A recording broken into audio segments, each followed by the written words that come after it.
மாநகராட்சி நடுநிலைப் பள்ளி கிருஷ்ணாபுரத்தில் படிக்கிறேன்.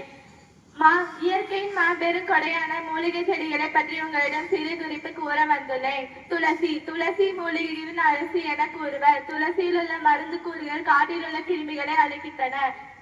எதிர்ப்பு திறன் பல மடங்கு அதிகரிக்கின்றன. வெற்றிலை.